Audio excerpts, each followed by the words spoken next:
Trong video này, chúng ta sẽ cùng nhau so sánh hai danh sách dữ liệu bằng việc sử dụng định dạng có điều kiện. Check the mic and make sure it sound right, boys. Ở video trước, chúng ta đã tìm hiểu về định dạng có điều kiện. Vậy thì bây giờ hãy áp dụng nó vào thực tiễn bằng việc so sánh hai danh sách dữ liệu với nhau. Chúng ta hãy cùng nhau quan sát ví dụ ở trên màn hình.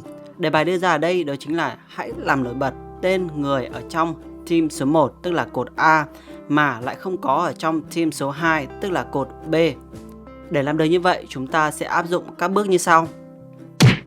Bước đầu tiên mà chúng ta cần phải thực hiện đó chính là chúng ta cần lựa chọn miền dữ liệu mà chúng ta mong muốn, đó chính là từ ô A2 cho tới ô A17 để chúng ta có thể chọn lọc ở phần sau.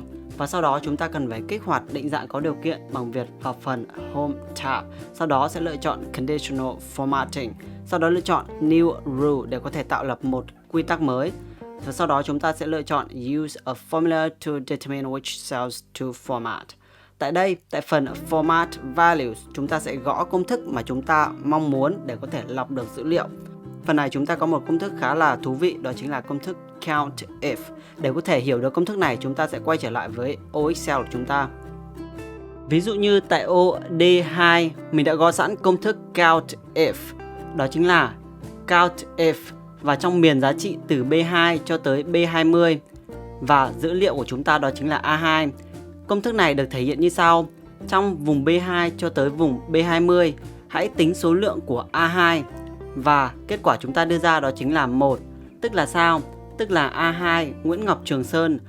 Tên này đã xuất hiện một lần ở trong danh sách từ B2 cho tới B20.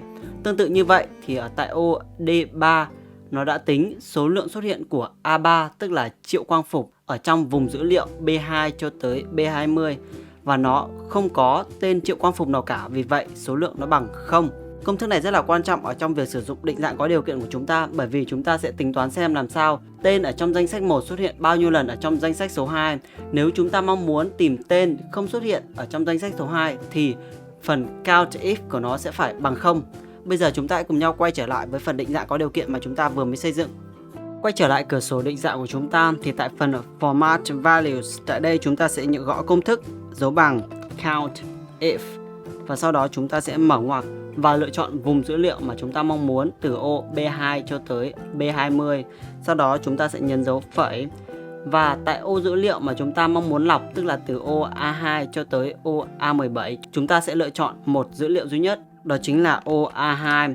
Như ở video trước mình đã giới thiệu thì trong một miền dữ liệu chúng ta sẽ lựa chọn dữ liệu ở phía trên cùng và bên tay trái, bởi vì sau đó nó sẽ copy đối với tất cả các ô còn lại A3, A4, A5 cho tới hết. Ở đây chúng ta sẽ gõ A2, đóng ngoặc và sau đó nhấn phím bằng và nó sẽ bằng 0.